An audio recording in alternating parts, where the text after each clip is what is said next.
2 Samuel chapter 11. In the spring, at the time when kings go off to war, David sent Joab out with the king's men and the whole Israelite army. They destroyed the Ammonites and besieged Rabbah, but David remained in Jerusalem. One evening, David got up from his bed and walked around on the roof of the palace. From the roof, he saw a woman washing. The woman was very beautiful, and David sent someone to find out about her. The man said, "She is Bathsheba, the daughter of Eliam, and the wife of Uriah the Hittite." Then David sent messengers to get her. She came to him, and he slept with her. Now she was purifying herself from her monthly uncleanness. Then she went back home. The woman conceived and sent word to David, saying, "I am pregnant." So David sent this word to Joab, "Send me Uriah the Hittite." And Joab sent him to David. When Uriah came to him, David asked him how Joab was, how the soldiers were, and how the war was going. Then David said to Uriah, "Go down to your house and wash your feet." So Uriah left the palace, and a gift from the king was sent after him. But Uriah slept at the entrance to the palace with all his master's servants, and did not go down to his house. David was told Uriah did not go home. So he asked Uriah, "Haven't you just come from a military campaign? Why didn't you go home?" Uriah said to David, "The ark and Israel and Judah are staying in tents, and my commander Joab and my lord's men are camped in the open country. How could I go to my house to eat and drink and make love to my wife? As surely as you live, I will not do such a thing." Then David said to him, "Stay here one more day, and tomorrow I will send you back." So Uriah remained in Jerusalem that day and the next. At David's invitation, he ate and drank with him, and David made him drunk. But in the evening Uriah went out to sleep on his mat among his master's servants. He did not go home. In the morning David wrote a letter to Joab and sent it with Uriah. In it he wrote, "Put Uriah out in front, where the fighting is fiercest. Then withdraw from him, so that he will be struck down and die."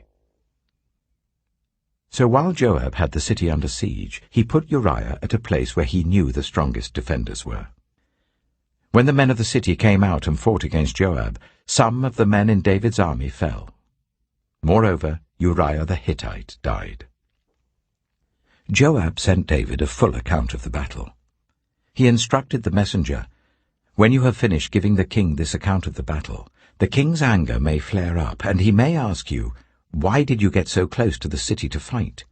Didn't you know they would shoot arrows from the wall? Who killed Abimelech, son of Jerubesheth? Didn't a woman drop an upper millstone on him from the wall so that he died in Thebez? Why did you get so close to the wall?' If he asks you this, then say to him, 'Moreover, your servant Uriah the Hittite is dead.'" The messenger set out, and when he arrived he told David everything Joab had sent him to say. The messenger said to David, "The men overpowered us and came out against us in the open, but we drove them back to the entrance of the city gate. Then the archers shot arrows at your servants from the wall, and some of the king's men died. Moreover, your servant Uriah the Hittite is dead." David told the messenger, "Say this to Joab, 'Don't let this upset you. The sword devours one as well as another. Press the attack against the city and destroy it.'" Say this to encourage Joab. When Uriah's wife heard that her husband was dead, she mourned for him. After the time of mourning was over, David had her brought to his house, and she became his wife and bore him a son. But the thing David had done displeased the Lord. 2 Samuel chapter 12. The Lord sent Nathan to David.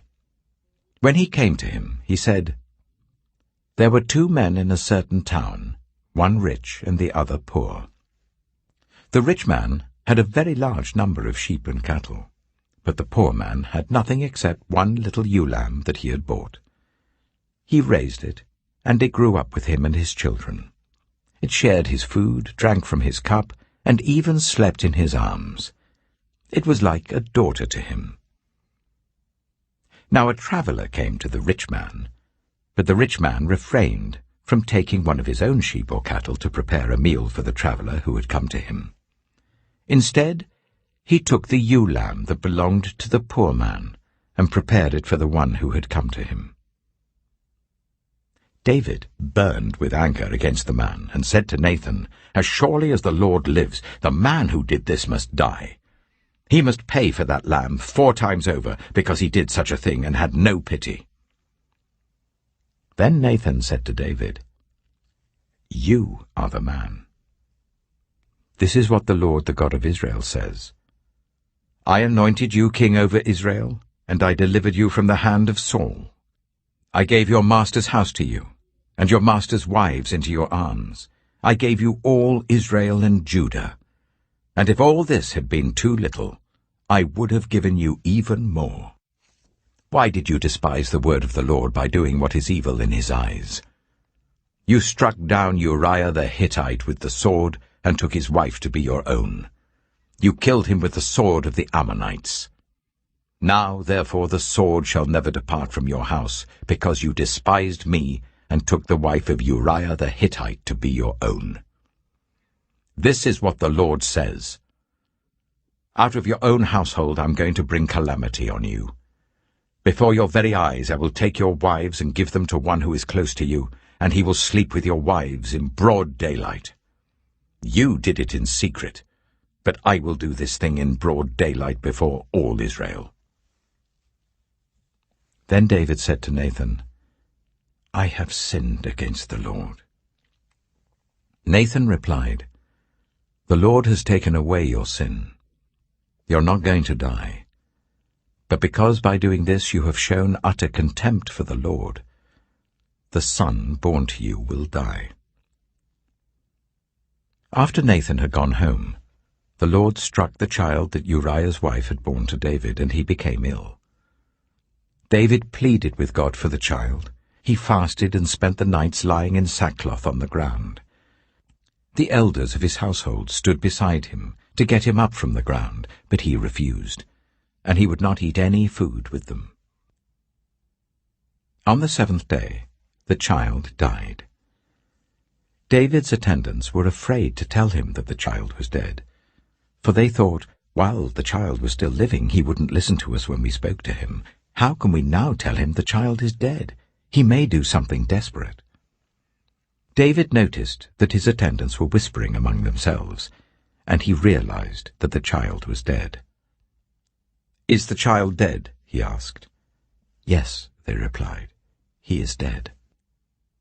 Then David got up from the ground. After he had washed, put on lotions and changed his clothes, he went into the house of the Lord and worshipped. Then he went to his own house, and at his request they served him food, and he ate. His attendants asked him, "Why are you acting in this way? While the child was alive, you fasted and wept, but now that the child is dead, you get up and eat." He answered, "While the child was alive, I fasted and wept. I thought, who knows? The Lord may be gracious to me and let the child live. But now that he is dead, why should I go on fasting? Can I bring him back again? I will go to him, but he will not return to me." Then David comforted his wife Bathsheba, and he went to her and made love to her. She gave birth to a son, and they named him Solomon. The Lord loved him, and because the Lord loved him, he sent word through Nathan the prophet to name him Jedidiah. Meanwhile, Joab fought against Rabbah of the Ammonites and captured the royal citadel. Joab then sent messengers to David, saying, "I have fought against Rabbah and taken its water supply. Now muster the rest of the troops and besiege the city and capture it. Otherwise I shall take the city, and it will be named after me." So David mustered the entire army and went to Rabbah, and attacked and captured it. David took the crown from their king's head, and it was placed on his own head. It weighed a talent of gold, and it was set with precious stones. David took a great quantity of plunder from the city, and brought out the people who were there, consigning them to labor with saws and with iron picks and axes, and he made them work at brickmaking. David did this to all the Ammonite towns. Then he and his entire army returned to Jerusalem. 1 Kings chapter 2. When the time drew near for David to die, he gave a charge to Solomon his son. "I am about to go the way of all the earth," he said. "So be strong, act like a man, and observe what the Lord your God requires. Walk in obedience to him, and keep his decrees and commands, his laws and regulations, as written in the law of Moses. Do this so that you may prosper in all you do and wherever you go, and that the Lord may keep his promise to me. If your descendants watch how they live, and if they walk faithfully before me with all their heart and soul, you will never fail to have a successor on the throne of Israel. Now you yourself know what Joab son of Zeruiah did to me, what he did to the 2 commanders of Israel's armies, Abner son of Ner and Amasa son of Jether. He killed them, shedding their blood in peacetime as if in battle, and with that blood he stained the belt around his waist and the sandals on his feet. Deal with him according to your wisdom, but do not let his grey head go down to the grave in peace. But show kindness to the sons of Barzillai of Gilead, and let them be among those who eat at your table. They stood by me when I fled from your brother Absalom. And remember, you have with you Shimei, son of Gera the Benjaminite from Bahurim, who called down bitter curses on me the day I went to Mahanaim. When he came down to meet me at the Jordan, I swore to him by the Lord, I will not put you to death by the sword. But now do not consider him innocent. You are a man of wisdom. You will know what to do to him. Bring his grey head down to the grave in blood." Then David rested with his ancestors and was buried in the city of David.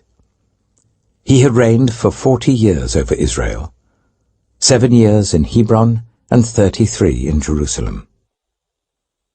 So Solomon sat on the throne of his father David, and his rule was firmly established. Now Adonijah, the son of Haggith, went to Bathsheba, Solomon's mother. Bathsheba asked him, "Do you come peacefully?" He answered, "Yes, peacefully." Then he added, "I have something to say to you." "You may say it," she replied. "As you know," he said, "the kingdom was mine. All Israel looked to me as their king, but things changed, and the kingdom has gone to my brother, for it has come to him from the Lord. Now I have one request to make of you. Do not refuse me." "You may make it," she said. So he continued, "Please ask King Solomon, he will not refuse you, to give me Abishag the Shunammite as my wife." "Very well," Bathsheba replied, "I will speak to the king for you." When Bathsheba went to King Solomon to speak to him for Adonijah, the king stood up to meet her, bowed down to her, and sat down on his throne. He had a throne brought for the king's mother, and she sat down at his right hand. "I have one small request to make of you," she said. "Do not refuse me." The king replied, "Make it, my mother. I will not refuse you." So she said, "Let Abishag the Shunammite be given in marriage to your brother Adonijah." King Solomon answered his mother, "Why do you request Abishag the Shunammite for Adonijah? You might as well request the kingdom for him. After all, he is my older brother. Yes, for him and for Abiathar the priest, and Joab son of Zeruiah." Then King Solomon swore by the Lord, "May God deal with me, be it ever so severely, if Adonijah does not pay with his life for this request." And now, as surely as the Lord lives, he who has established me securely on the throne of my father David, and has founded a dynasty for me as he promised, Adonijah shall be put to death today." So King Solomon gave orders to Benaiah son of Jehoiada, and he struck down Adonijah, and he died.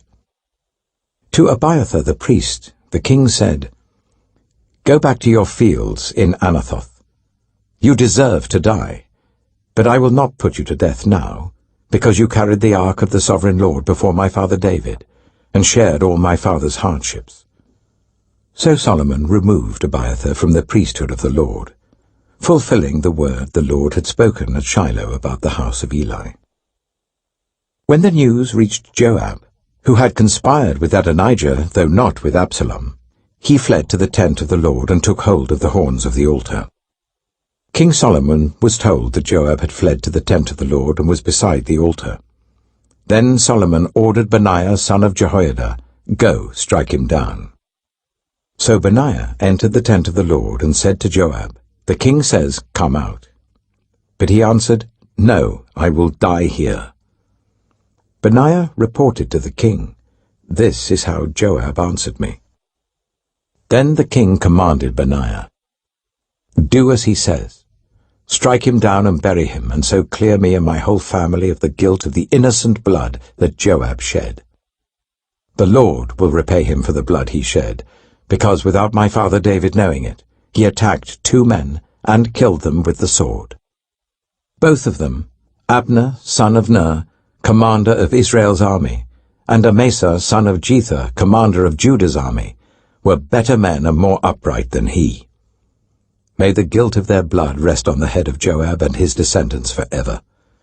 But on David and his descendants, his house and his throne, may there be the Lord's peace forever." So Benaiah, son of Jehoiada, went up and struck down Joab and killed him, and he was buried at his home out in the country. The king put Benaiah, son of Jehoiada, over the army in Joab's position, and replaced Abiathar with Zadok the priest. Then the king sent for Shimei, and said to him, "Build yourself a house in Jerusalem and live there, but do not go anywhere else. The day you leave and cross the Kidron Valley, you can be sure you will die. Your blood will be on your own head." Shimei answered the king, "What you say is good. Your servant will do as my lord the king has said." And Shimei stayed in Jerusalem for a long time. But 3 years later, 2 of Shimei's slaves ran off to Achish, son of Maacah, king of Gath, and Shimei was told, "Your slaves are in Gath." At this he saddled his donkey, and went to Achish at Gath in search of his slaves. So Shimei went away and brought the slaves back from Gath. When Solomon was told that Shimei had gone from Jerusalem to Gath and had returned, the king summoned Shimei and said to him, "Did I not make you swear by the Lord and warn you? On the day you leave to go anywhere else, you can be sure you will die. At that time you said to me, 'What you say is good, I will obey.' Why then did you not keep your oath to the Lord and obey the command I gave you?" The king also said to Shimei, "You know in your heart all the wrong you did to my father David. Now the Lord will repay you for your wrongdoing." But King Solomon will be blessed, and David's throne will remain secure before the Lord forever. Then the king gave the order to Benaiah son of Jehoiada, and he went out and struck Shimei down, and he died. The kingdom was now established in Solomon's hands. 1 Kings chapter 3. Solomon made an alliance with Pharaoh king of Egypt and married his daughter. He brought her to the city of David until he finished building his palace and the temple of the Lord, and the wall around Jerusalem. The people, however, were still sacrificing at the high places, because a temple had not yet been built for the name of the Lord. Solomon showed his love for the Lord by walking according to the instructions given him by his father David, except that he offered sacrifices and burned incense on the high places. The king went to Gibeon to offer sacrifices, for that was the most important high place, and Solomon offered 1,000 burnt offerings on that altar. At Gibeon, the Lord appeared to Solomon during the night in a dream, and God said, "Ask for whatever you want me to give you." Solomon answered, "You have shown great kindness to your servant, my father David, because he was faithful to you and righteous and upright in heart. You have continued this great kindness to him, and have given him a son to sit on his throne this very day. Now, Lord my God, you have made your servant king in place of my father David, but I am only a little child, and do not know how to carry out my duties. Your servant is here among the people you have chosen, a great people, too numerous to count or number. So give your servant a discerning heart, to govern your people, and to distinguish between right and wrong. For who is able to govern this great people of yours?" The Lord was pleased that Solomon had asked for this.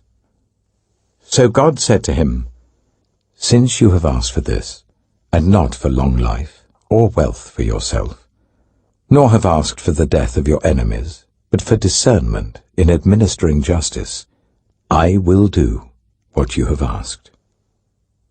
I will give you a wise and discerning heart, so that there will never have been anyone like you, nor will there ever be. Moreover, I will give you what you have not asked for, both wealth and honor, so that in your lifetime you will have no equal among kings.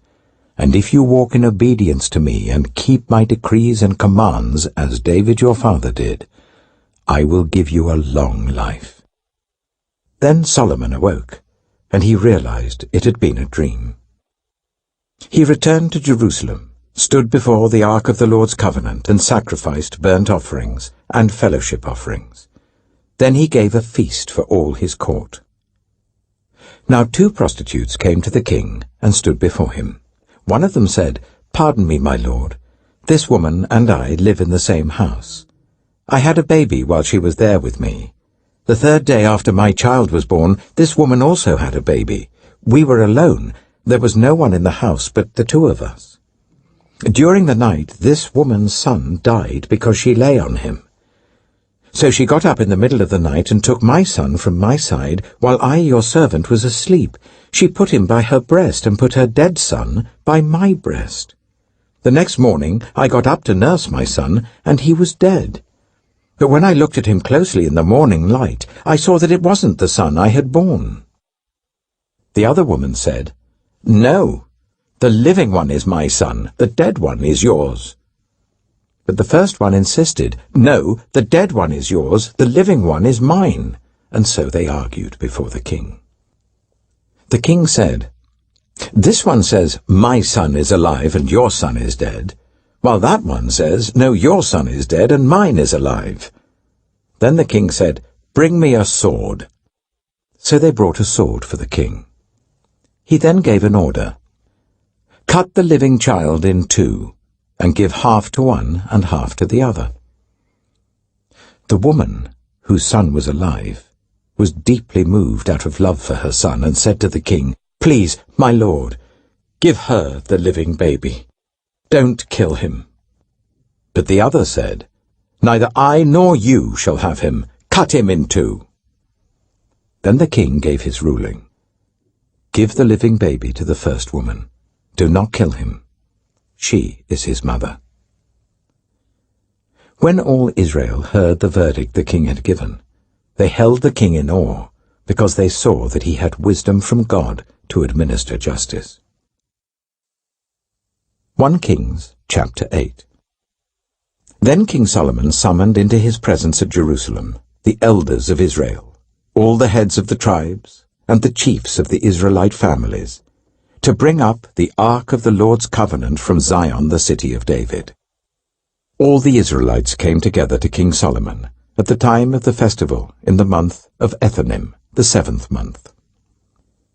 When all the elders of Israel had arrived, the priests took up the ark, and they brought up the ark of the Lord and the tent of meeting and all the sacred furnishings in it. The priests and Levites carried them up, and King Solomon and the entire assembly of Israel that had gathered about him were before the ark, sacrificing so many sheep and cattle that they could not be recorded or counted. The priests then brought the Ark of the Lord's covenant to its place in the inner sanctuary of the temple, the most holy place, and put it beneath the wings of the cherubim. The cherubim spread their wings over the place of the ark, and overshadowed the ark and its carrying poles.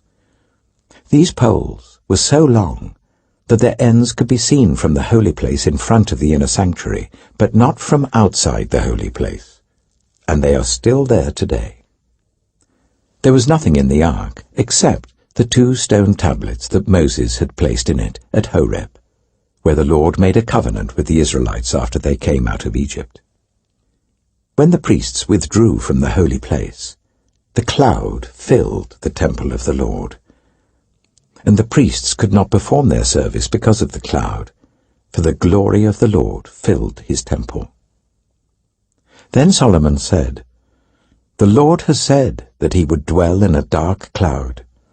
I have indeed built a magnificent temple for you, a place for you to dwell forever." While the whole assembly of Israel was standing there, the king turned round and blessed them. Then he said, "Praise be to the Lord, the God of Israel, who with his own hand has fulfilled what he promised with his own mouth to my father David. For he said, 'Since the day I brought my people Israel out of Egypt, I have not chosen a city in any tribe of Israel to have a temple built, so that my name might be there. But I have chosen David to rule my people Israel.' My father David had it in his heart to build a temple for the name of the Lord, the God of Israel. But the Lord said to my father David, 'You did well to have it in your heart to build a temple for my name. Nevertheless, you are not the one to build the temple, but your son, your own flesh and blood. He is the one who will build the temple for my name.' The Lord has kept the promise he made. I have succeeded David my father, and now I sit on the throne of Israel, just as the Lord promised, and I have built the temple for the name of the Lord, the God of Israel. I have provided a place there for the ark, in which is the covenant of the Lord that he made with our ancestors when he brought them out of Egypt."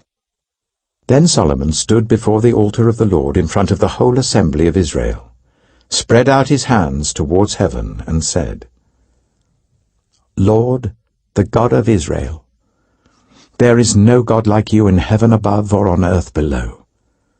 You who keep your covenant of love with your servants, who continue wholeheartedly in your way. You have kept your promise to your servant David my father.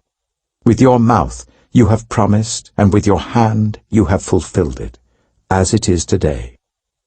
Now, Lord, the God of Israel, keep for your servant David my father the promises you made to him when you said, 'You shall never fail to have a successor to sit before me on the throne of Israel, if only your descendants are careful in all they do to walk before me faithfully as you have done.' And now, God of Israel, let your word that you promised your servant David my father come true. But will God really dwell on earth? The heavens, even the highest heaven, cannot contain you. How much less this temple I have built? Yet give attention to your servant's prayer and his plea for mercy, Lord my God. Hear the cry and the prayer that your servant is praying in your presence this day.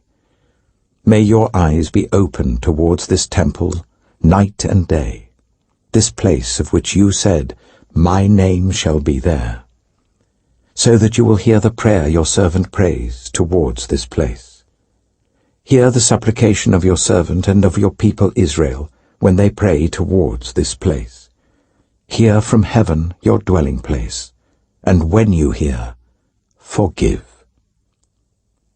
When anyone wrongs their neighbor and is required to take an oath, and they come and swear the oath before your altar in this temple, then hear from heaven and act. Judge between your servants, condemning the guilty by bringing down on their heads what they have done, and vindicating the innocent by treating them in accordance with their innocence.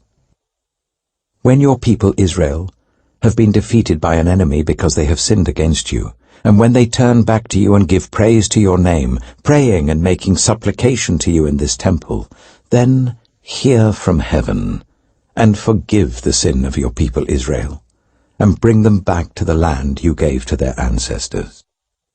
When the heavens are shut up, and there is no rain because your people have sinned against you, and when they pray towards this place and give praise to your name and turn from their sin because you have afflicted them, then hear from heaven and forgive the sin of your servants, your people Israel.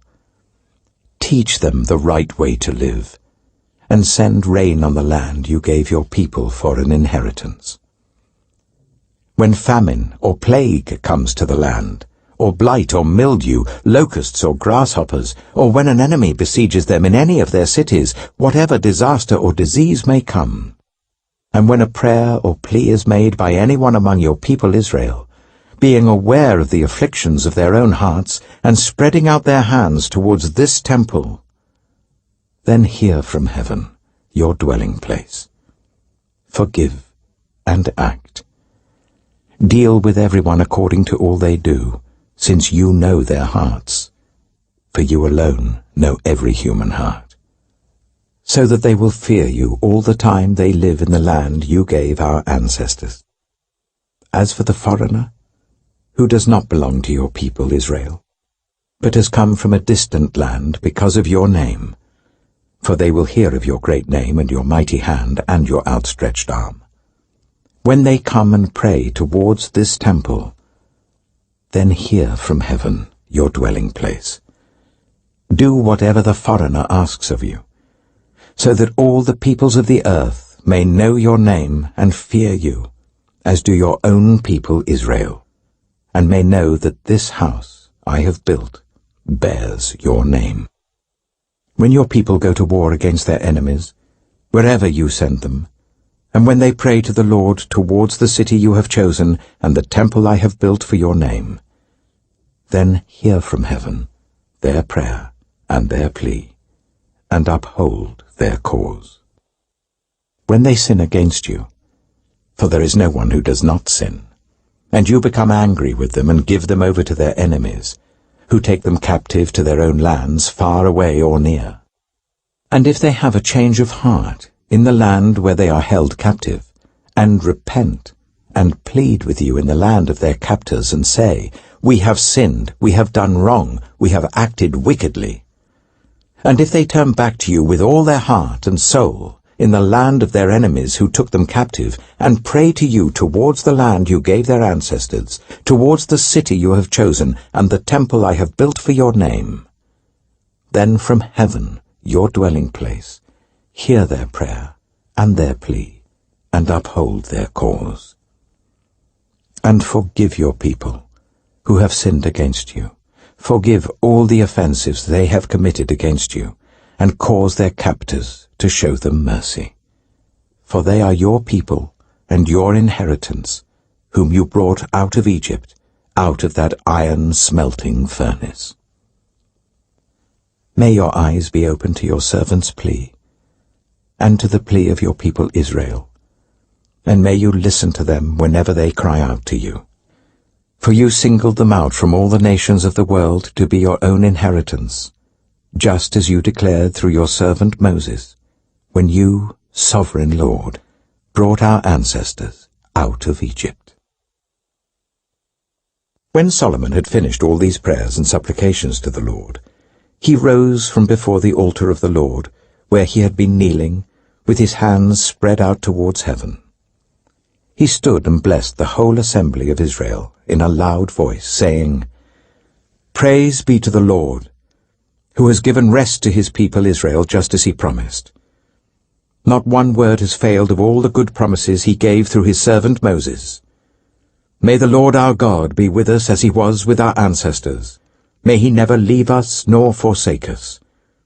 May he turn our hearts to him, to walk in obedience to him and keep the commands, decrees, and laws he gave our ancestors. And may these words of mine, which I have prayed before the Lord, be near to the Lord our God day and night, that he may uphold the cause of his servant and the cause of his people Israel, according to each day's need, so that all the peoples of the earth may know that the Lord is God and that there is no other. and may your hearts be fully committed to the Lord our God, to live by his decrees and obey his commands, as at this time."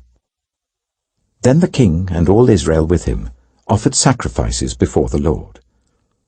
Solomon offered a sacrifice of fellowship offerings to the Lord, 22,000 cattle and 120,000 sheep and goats. So the king and all the Israelites dedicated the temple of the Lord. On that same day, the king consecrated the middle part of the courtyard in front of the temple of the Lord, and there he offered burnt offerings, grain offerings, and the fat of the fellowship offerings, because the bronze altar that stood before the Lord was too small to hold the burnt offerings, the grain offerings, and the fat of the fellowship offerings. So Solomon observed the festival at that time, and all Israel with him. A vast assembly, people from Lebo-Hamath to the Wadi of Egypt.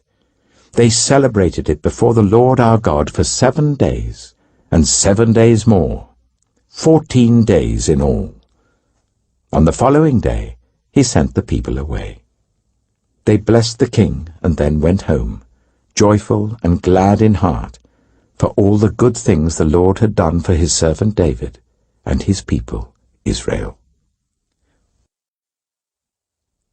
1 Kings chapter 9. When Solomon had finished building the temple of the Lord and the royal palace, and had achieved all he had desired to do, the Lord appeared to him a second time, as he had appeared to him at Gibeon. The Lord said to him, "I have heard the prayer and plea you have made before me. I have consecrated this temple which you have built, by putting my name there forever.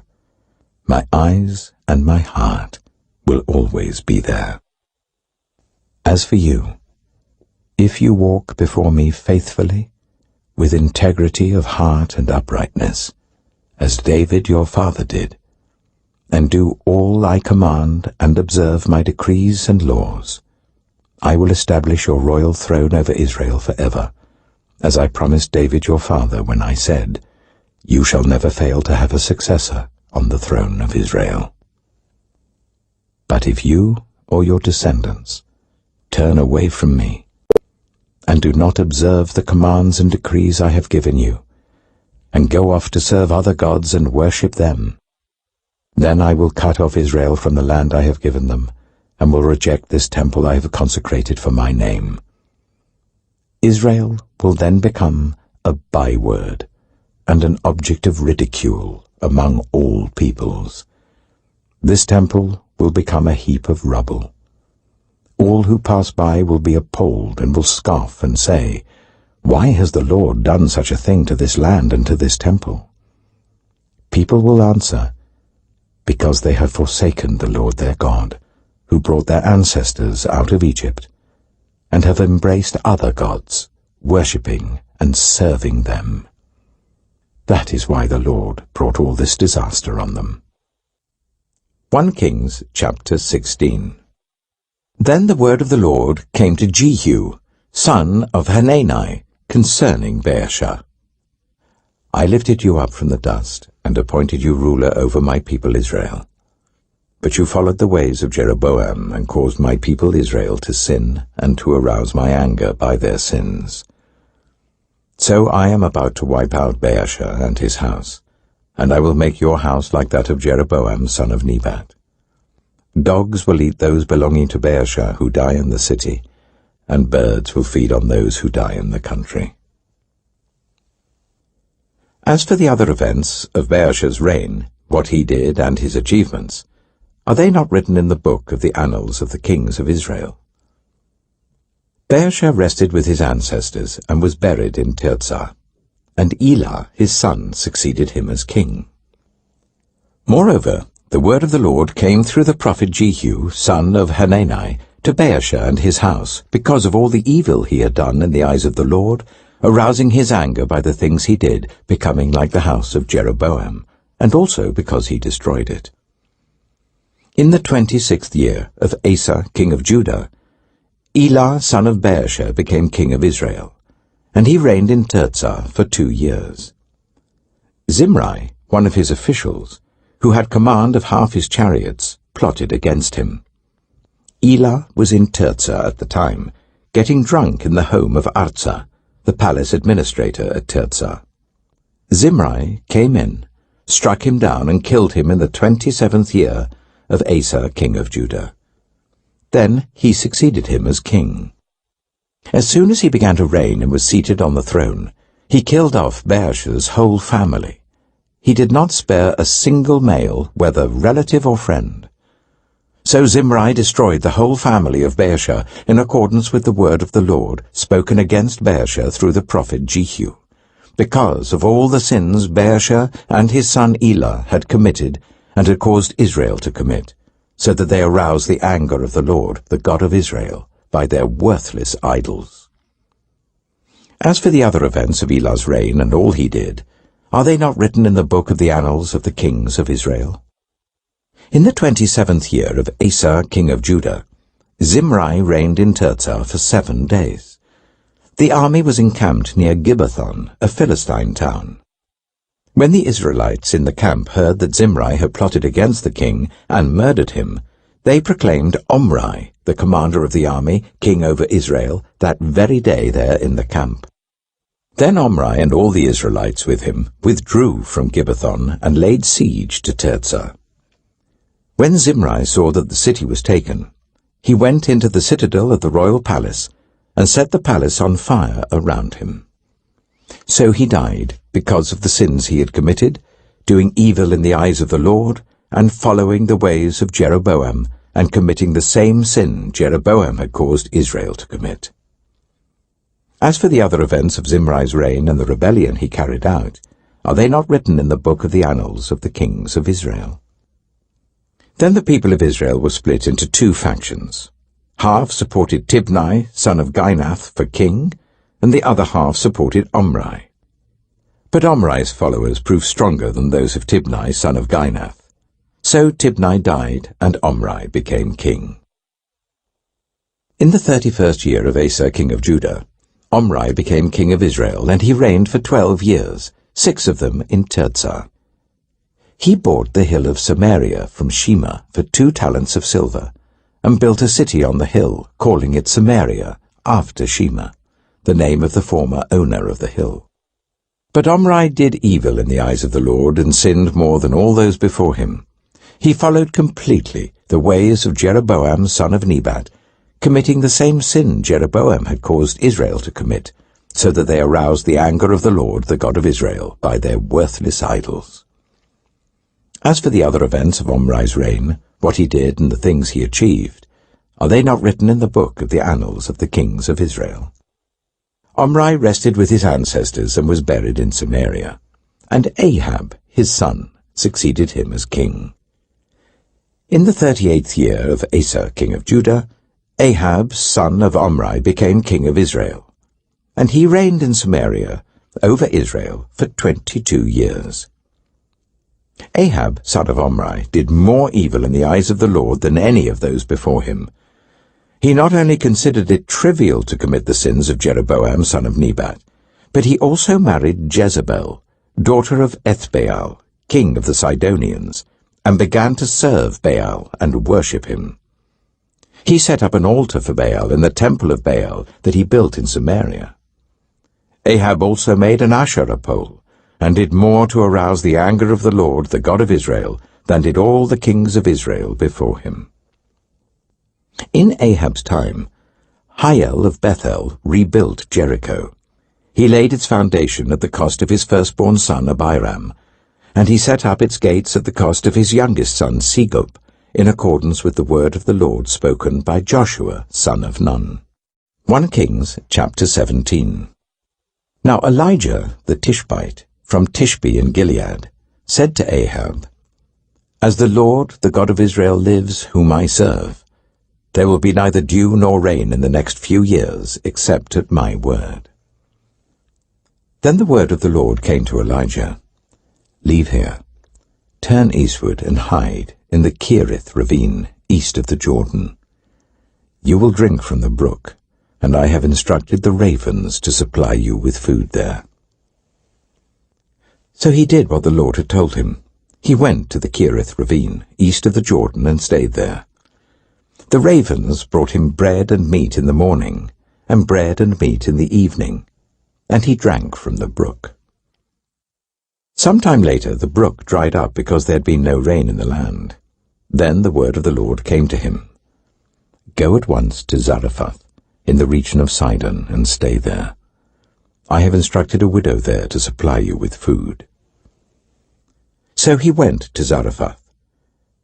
When he came to the town gate, a widow was there gathering sticks.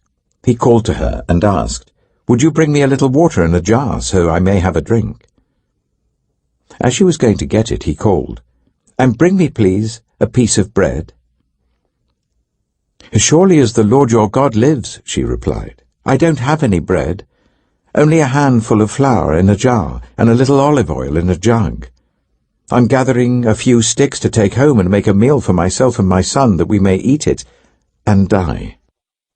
Elijah said to her, Don't be afraid. Go home and do as you have said. But first make a small loaf of bread for me from what you have, and bring it to me, and then make something for yourself and your son.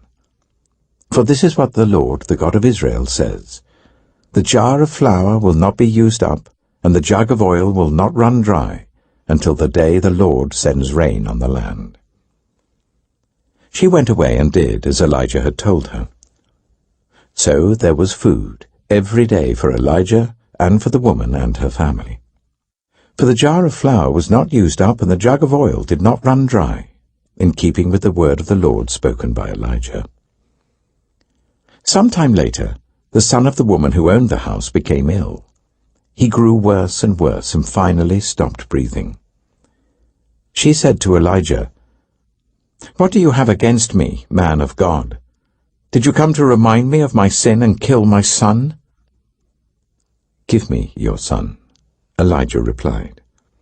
He took him from her arms, carried him to the upper room where he was staying, and laid him on his bed. Then he cried out to the Lord, Lord my God, have you brought tragedy even on this widow I am staying with, by causing her son to die? Then he stretched himself out on the boy 3 times, and cried out to the Lord, Lord my God, let this boy's life return to him. The Lord heard Elijah's cry, and the boy's life returned to him, and he lived. Elijah picked up the child and carried him down from the room into the house. He gave him to his mother and said, Look, your son is alive.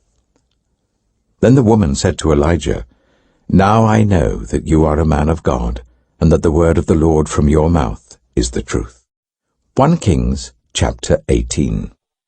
After a long time, in the 3rd year, the word of the Lord came to Elijah. Go and present yourself to Ahab, and I will send rain on the land. So Elijah went to present himself to Ahab. Now the famine was severe in Samaria, and Ahab had summoned Obadiah, his palace administrator. Obadiah was a devout believer in the Lord. While Jezebel was killing off the Lord's prophets, Obadiah had taken 100 prophets and hidden them in 2 caves, 50 in each, and had supplied them with food and water. Ahab said to Obadiah, Go through the land to all the springs and valleys. Maybe we can find some grass to keep the horses and mules alive, so we'll not have to kill any of our animals. So they divided the land they were to cover, Ahab going in one direction and Obadiah in another. As Obadiah was walking along, Elijah met him. Obadiah recognized him, bowed to the ground, and said, Is it really you, my lord Elijah? Yes, he replied. Go tell your master, Elijah is here. What have I done wrong, asked Obadiah, that you are handing your servant over to Ahab to be put to death? As surely as the Lord your God lives, there's not a nation or kingdom where my master has not sent someone to look for you. And whenever a nation or kingdom claimed you were not there, he made them swear they could not find you. But now you tell me to go to my master and say, Elijah is here. I don't know where the Spirit of the Lord may carry you when I leave you. If I go and tell Ahab and he doesn't find you, he'll kill me. Yet I, your servant, have worshipped the Lord since my youth. Haven't you heard, my Lord? what I did while Jezebel was killing the prophets of the Lord? I hid 100 of the Lord's prophets in 2 caves, 50 in each, and supplied them with food and water, and now you tell me to go to my master and say, 'Elijah is here.' He will kill me." Elijah said, "As the Lord Almighty lives, whom I serve, I will surely present myself to Ahab today." So Obadiah went to meet Ahab and told him, and Ahab went to meet Elijah. When he saw Elijah, he said to him, "Is that you, you troubler of Israel?" "I've not made trouble for Israel," Elijah replied, "but you and your father's family have. You have abandoned the Lord's commands and have followed the Baals. Now summon the people from all over Israel to meet me on Mount Carmel, and bring the 450 prophets of Baal and the 400 prophets of Asherah who eat at Jezebel's table." So Ahab sent word throughout all Israel and assembled the prophets on Mount Carmel. Elijah went before the people and said, "How long will you waver between 2 opinions? If the Lord is God, follow him. But if Baal is God, follow him." But the people said nothing. Then Elijah said to them, "I am the only one of the Lord's prophets left, but Baal has 450 prophets. Get 2 bulls for us. Let Baal's prophets choose one for themselves, and let them cut it into pieces and put it on the wood, but not set fire to it. I will prepare the other bull, and put it on the wood, but not set fire to it. Then you call on the name of your God, and I will call on the name of the Lord. The God who answers by fire, he is God." Then all the people said, "What you say is good." Elijah said to the prophets of Baal, "Choose one of the bulls and prepare it first, since there are so many of you. Call on the name of your God, but do not light the fire." So they took the bull that was given to them and prepared it. Then they called on the name of Baal from morning till noon. "Baal, answer us," they shouted. But there was no response. No one answered, and they danced around the altar they had made. At noon, Elijah began to taunt them. "Shout louder," he said. "Surely he is a god. Oh, perhaps he's deep in thought or busy or traveling. Maybe he's sleeping and must be awakened." So they shouted louder and slashed themselves with swords and spears, as was their custom, until their blood flowed. Midday passed, and they continued their frantic prophesying until the time for the evening sacrifice. But there was no response. No one answered. No one paid attention. Then Elijah said to all the people, "Come here to me." They came to him, and he repaired the altar of the Lord, which had been torn down. Elijah took 12 stones, one for each of the tribes descended from Jacob, to whom the word of the Lord had come, saying, "Your name shall be Israel." With the stones he built an altar in the name of the Lord, and he dug a trench round it large enough to hold 2 seahs of seed. He arranged the wood, cut the bull into pieces, and laid it on the wood. Then he said to them, "Fill 4 large jars with water, and pour it on the offering and on the wood." "Do it again," he said, and they did it again. "Do it a 3rd time," he ordered, and they did it a 3rd time. The water ran down around the altar and even filled the trench.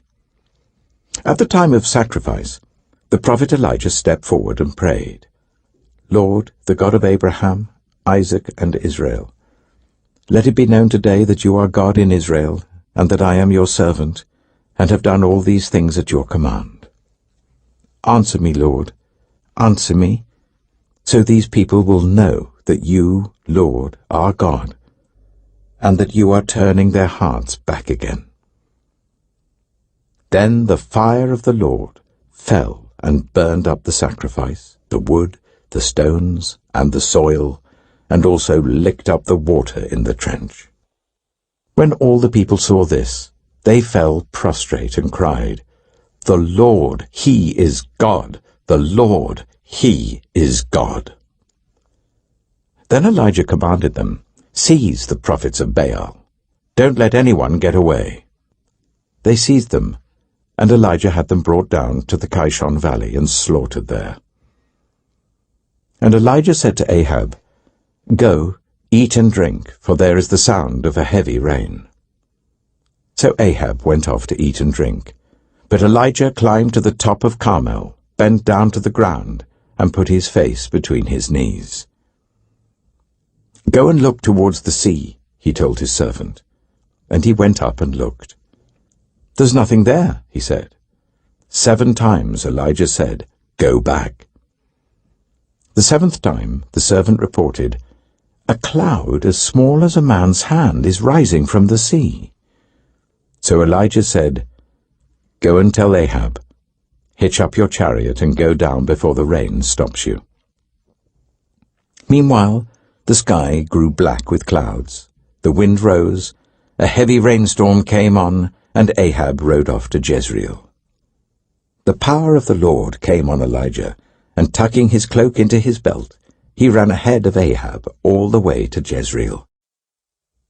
1 Kings chapter 19. Now Ahab told Jezebel everything Elijah had done and how he had killed all the prophets with the sword.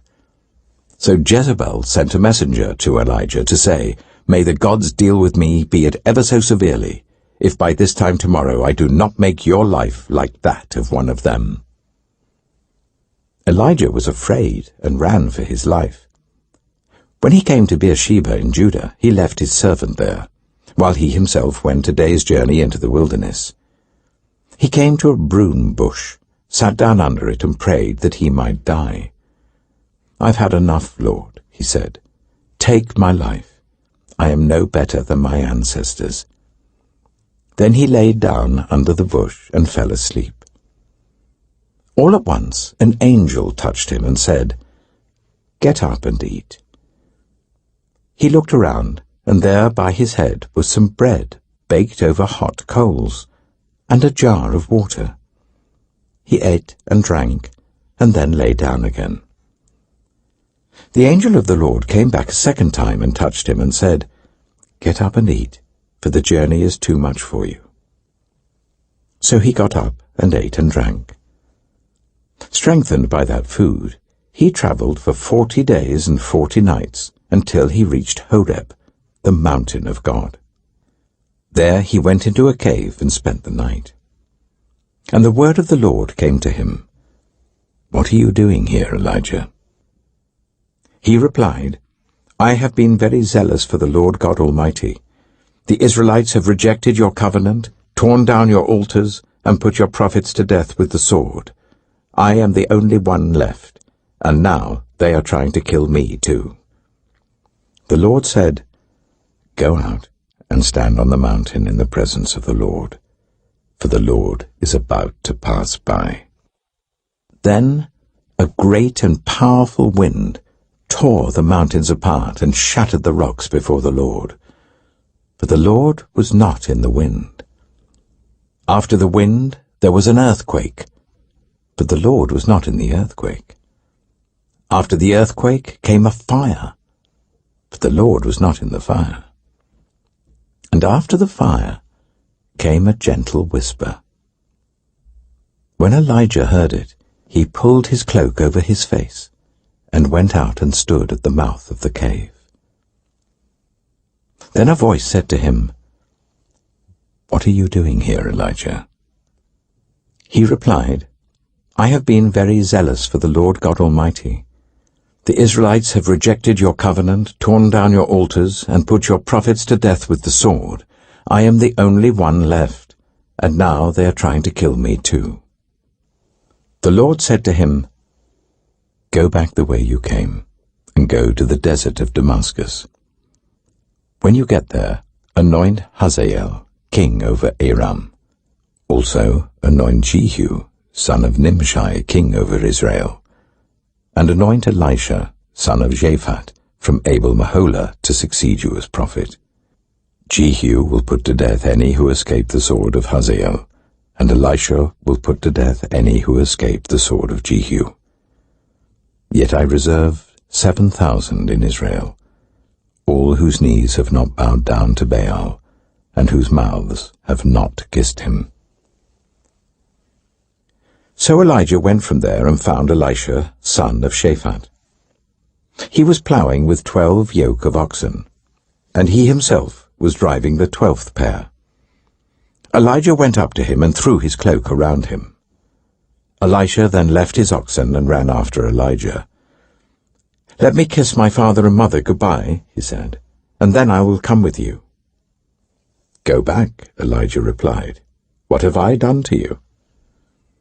So Elisha left him and went back. He took his yoke of oxen and slaughtered them.